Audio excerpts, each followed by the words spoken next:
Hi everybody, I'm Bill Gallagher. I'm the instructor for BUS115.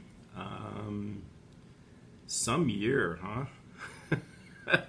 I tip my hat to all of you for being here. I mean, I don't know what to say. I mean, I got a call from my niece. She's in her 20s. She lives in Los Angeles, which for about 35 years of my working career, I was spent in Los Angeles. And she calls me up and she says, Uncle Bill, has it ever been this bad? And this is my fourth recession. Okay, so I've been through like a few of them. But no, this is the worst. I mean, I'd level with her. I'd say, Katie, no, it's honestly never been this bad. At least, yeah, the tendency for old geezers is to say, back in my day, you don't know how good you have it. Back in my day, I remember when. No, I mean this is ugly, plain and simple. It's the job market is brutal. It's a lot of things bringing a lot of stress down on a lot of people. Okay, and I understand it, and I have great admiration for all of you for signing up for this course. So hopefully it's going to be very productive, clearly challenging, having to do it through this format, and this format's going to be we're going to start each lecture with a YouTube video. Now today we're not going to go over any text material. Today's basically introductory. Okay, I'm just going to kind of set the table as far as the course itself, expectations, format. Okay, basically I'm going to do a YouTube video, maybe two, in other words, but a total of between 30 and 35 minutes of a YouTube video. That may be 10 or 15 minutes brief introduction video followed by another 15 to 20 minute video setting the table for the chapter. Depends on how the flow of it's going. So there's that. And then we're going to switch over to WebEx, which enables us to be interactive. So you can raise topics that you have questions about. We could discuss them. It's not the same as being, in a physical classroom where it's much easier to interact and much easier to, talk about things among a group. It's even with WebEx, it's live and it's interactive, but it's kind of one-on-one because it gets a little funky if multiple people are trying to talk all at once, right? So there's that. So one of the things, I was just going to give you my background real quick, and then when we go to the live part, I do have a favor to ask, which is I'd like you to give me your name, what city you're from, and just tell me one unique thing about yourself. Okay, so for me, I was born in upstate New York. I grew up in Ithaca, New York, small town right in the center of New York State. But most of my working career, like I've basically been in the business world for about 40 years, a little more than 40 years. And most of that, 35 of those 40 years, was spent in Los Angeles. Basically got an undergraduate degree in engineering, and then I went back, and I realized, by the way, after graduating, that I really wasn't a very good engineer because I really didn't like it. And I found out there's a very tight correlation between liking what you do and being good at what you do. So I thought being out in front of the public and more marketing and sales type work was a better fit. And so I went back to grad school. I got an MBA in marketing, and then after that took a job offer in California and sort of combined the technical with the marketing. I got hired by a computer company that said, okay, you check the boxes, you know the technology, so you can certainly understand the technological ins and outs of things to clients in layman's terms, and you also enjoy the marketing part of it, so that's good. So I spent a total of 12 years with that company, and then I've worked most recently 5 years for a nonprofit. Also worked for 3 startups. So I know some of you may enter that realm, and I can, boy, do I have some stories to tell. Some good, some not so good. There's different dynamics to all these environments too, by the way. So the company that I worked 12 years for was a large Fortune 500 corporation with lots of levels of bureaucracy. And I mean, pros of that is benefits are nice. It's almost like if you just keep your head down and do your job, unless the economy really, really gets ugly, you got job security for the most part. Startups, the great news there is everybody pulls the rope in the same direction. I mean, the founders run the show for the most part, so there's no politics involved. I mean, you are hired for a task to help the group meet its goals. I mean, one of the startups I was employee number 12. Okay, so there was no. I said, what title do I get on my business card? And the guy at the keyboard just looked up and said, what title do you want? I mean, sort of loose, fly by the seat of your pants type of an environment. Which, it's nice that everybody pulls the rope in the same direction. Now, the downside to that was that company, unbeknownst to me, because it was headquartered 2,000 miles from California, I did not know what was going on behind the scenes as far as how efficiently or not they were spending their money. And one day on a Friday afternoon, I got a phone call, and boss said, Bill, I'm really sorry to say this, but we're sending everybody's final paychecks out tonight, and we're closing the doors on Monday. We've just run out of money. We didn't want to say it beforehand because we didn't want anybody taking their foot off the gas pedal. I mean, whatever extra revenue we could bring in would go towards paying out to people, that we've got to pay out because of the closing. But so there's risk reward to it, and you get options. One of those companies, I actually was able to cash in my options. The other two were basically wallpaper. So again, different environments, pros and cons to all of them. Great learning experiences at all of them. Okay, so if you have a long career in the business world, there's that. So really what we're going to do is we're going to focus on the text. My friend here, Understanding Business by Mr. Nichols. 12th edition. You can get it online. I think you can order it through Amazon, get a paperback version of it. But the bookstore also has a paperback version of it, like a wire-bound version of it that you can get for like $20 or something like that. But it's important to have the book because there's a hierarchy to this course that I made reference to in the syllabus. The hierarchy being that quizzes are only 15% of your grade's basically 15% quizzes, 42.5% midterm, and 42.5% final. Okay. So if I asked you what's the most important part, intuition would say that it would be the midterm or the final. Really, it's the quizzes, and why is that? It's because all the questions on the midterm come from the quizzes leading up to the midterm, and all the questions on the final come from the questions on the quizzes leading up to the final. All the questions are either true, false, or multiple choice, which I think is a good thing. I mean, true, false questions, hey, all you got to do is just take a quarter out of your pocket and flip it in the air, and unless you're a horrifically unlucky human being, you're going to get 50% of those right? So multiple choice, a little trick here. I always tell the students that there's always one or two answers that simply don't fit. So my advice for for the multiple choice questions is eliminate the ones that clearly don't seem to be the correct answers. And then you've really turned a multiple choice question into a true false question, right? And then so you can move on with that.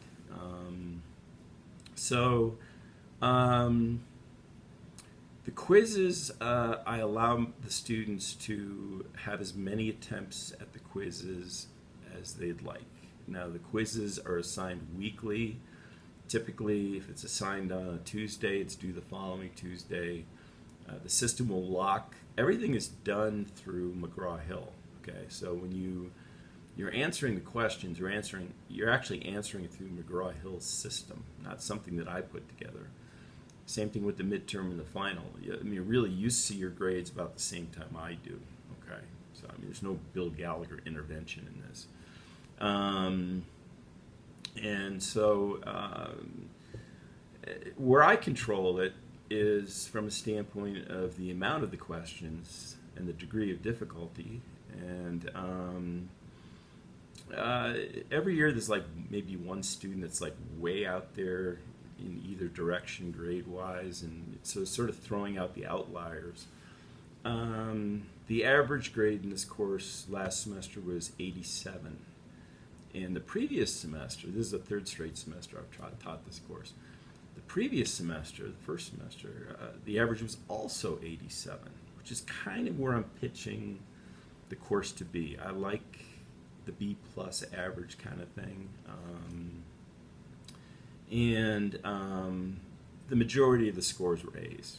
Okay, I mean, if somebody said, what's the highest number of all the grade categories, what's the highest number, and clearly average of 87, that it would indicate that most of the grades fall into the A category. So D is a passing grade, so it's really, you know, I mean, you've got a margin for error there, right? But I think most of you probably, you know, anything you're doing is worth doing well. I'm going to do some philosophical things that will pop up on your announcements. Okay, that's one that should be on your announcements. Anything worth doing is doing well.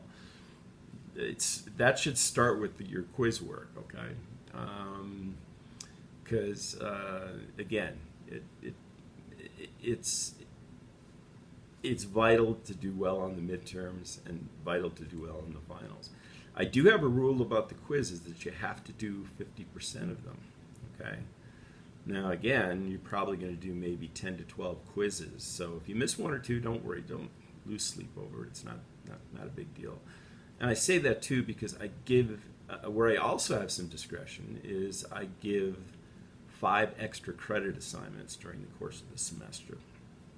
And those extra credit assignments are specifically designed because life gets in the way sometimes. I mean, if single parents, child gets sick, if you're working, sometimes a business trip crops up or a meeting comes up you have to go to, and you have to go to it.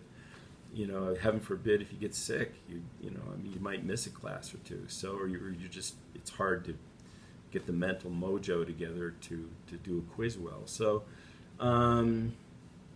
in those cases, I mean, just do the extra credit assignments, and that makes up and I grade those very, very generously, okay? I look very favorably and kindly upon students that do extra credit work. So, so those extra credits will make up for any quiz work you've made grade-wise, so don't sweat it. But like I said, it's hard, mentally for me, it's hard to make a case that someone's keeping up with the course if they haven't done at least half the quizzes, because, again, that's where all the midterm and finals flow from. And it's also vital as far as just digesting and understanding the course material. And then, finally, in that regard, I mean, that's what I'm here for. If you're struggling with a quiz, let's schedule a time. You know, we can do a WebEx, we can do a phone call, whatever, just to, you know, go through it and get you on track with it. I mean, that's what they pay me to do. I mean, the holy grail of what I do. I mean, why do I do what I do? I came out of retirement to teach because I believe that once you've retired, you should start focusing your energies on things you can do to pay it forward a little bit. Maybe to help other people. You know, for me, I've done like Habitat for Humanity. I helped build a house. And problem is, when you get to be my age, it's Habitat for Humanity for me was great, but the problem was it's sort of a case of the mind making a promise the body really can't keep. I was sore for a week and a half after that because you're just your body is contortioned into positions that it's normally not conditioned into, even if you go to the gym, which I do. So there's that. And then, helping, contributing to food banks, things like that. I mean, I think it's vital, once you're stepped aside from the business world, that you pay it forward. And to me, the holy grail of doing what I do is to see you all be successful. I mean, when I'm laying in my stall with my nose in the oats, and the great stable master from the sky comes down and carries me away. If some of you come back and said that you got something out of the class and that you learned a little bit and it was helpful, I will pass on to the next life very happy. I got to work on my metaphors. I get it. Some of them kind of suck, but humor me on that. So, but yeah, like I say, the holy grail for me is to see all of you be successful. And I don't grade on a curve, by the way, either. I mean, if all of you get A's, you get A's. If I get fired, what do? I go back to being retired. That's horrible. But the fact is, I love teaching. I really do. I get a big kick out of it. I love seeing students do well. I love seeing students grow and develop and go on to bigger and better things. And so, I mean, that's the reward for me. That's the payback, is to see all of you become successful down the road. So right now it's hard. It's, Lord knows, it's competitive. Like I said, every job that's out there, there's people lined up. And the other thing too is the textbook, and I know Front Range has a course on resume skills and interview skills, things like that, and I would highly recommend taking them. But the textbook doesn't get into those things at all. I mean, it gets into the facets of business, how to start a business, types of business, financing business, where does the money come from, that type of thing. So if you have questions about things like interviews and things like that, I mean, I've probably been through 60 or 70 of them. And I mean, not like I'm changing jobs every week, but if you interview with a company, for example, especially in my case, large companies or software companies, you're going to interview with 5 or 6 different people at that company. Okay, so you're going to go for a day and you'll talk with a lot of people.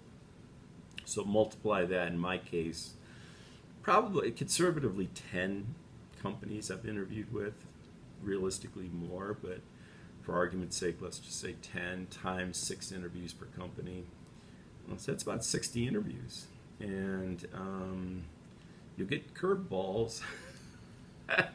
That's the fun of being on the other side of the interview table, is, let's test this person out to see if we can see how quick. And actually, some of the questions, all they're trying to do is find out, can you think quickly on your feet?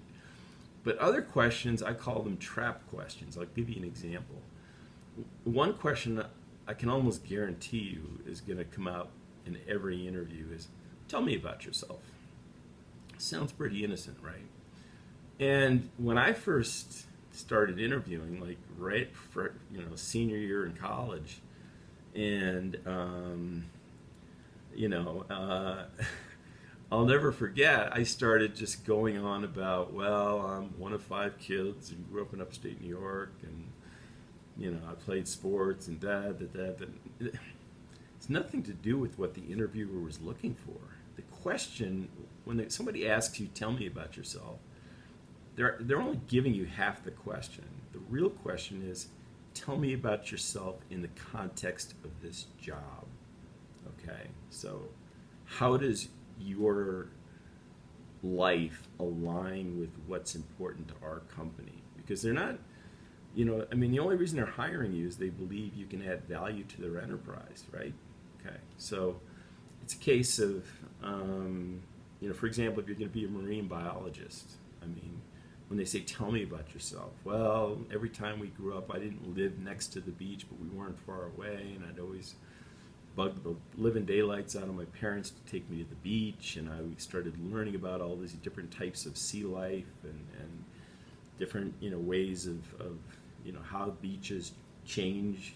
It's just a sort of a living, breathing organism type of a thing, and that fascinated me. So I mean, you spin your tail around. Again, if that's marine biology is your thing, you spin your life's tail around marine biology. Same thing with computers. Same thing with software programming. I mean, if you're a gamer and you want to get into that industry, you allude to that and say, I've always wondered, what sits behind. This is a great game, and I always wondered what sits behind that great game. How did that great game get to be a great game, and what differentiates, the ones that are, a notch above the others, and so sorry about that.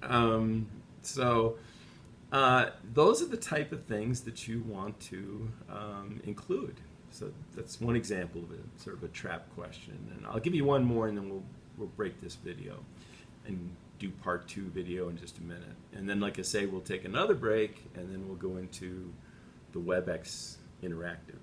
And then that'll be tonight's class, this afternoon's class, actually. And tonight's class, too, for that matter.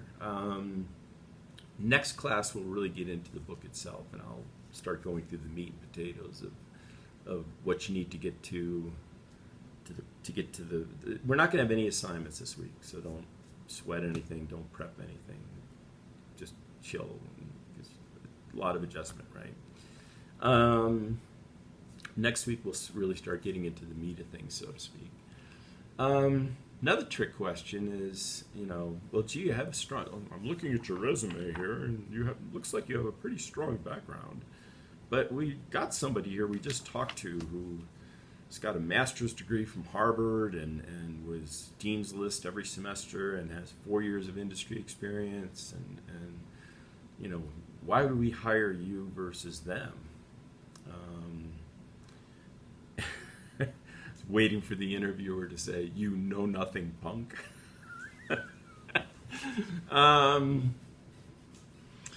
But the answer to that, and it took me a couple interviews to really get it down smoothly, was to say, gee, that other person sounds like a perfect fit for your organization. I'm sure if they came on board, they'd do very well for you. However, I can't speak to that. I don't know anything about that person. So I can't speak to them. I mean, that's really your judgment. I said, all I can do is tell you what I can do for your company. And here's what I know I can do for you. And here's where my skills are very much aligned with what your strategic goals are. And then take off from there. And what you've done is you've simply moved that other person completely out of the discussion. I guarantee you that person will never come back into the discussion again. So tricks and trades, tips and tricks like that are things that, when the interviews come around, try to keep those things in mind, okay? And these are sort of the off-the-textbook things we can get into during the discussions. So that's why I hope it'll be a very productive course, because this is a great textbook. This really does cover the nuts and bolts of business. I've enjoyed teaching off it, and will continue to do so. But that's not to say we can't fill in some blanks, especially in this unique environment we're in these days, okay? So stay tuned. Don't drop off now. We're going to do video part 2, and then we're going to go to live WebEx, okay? Thanks.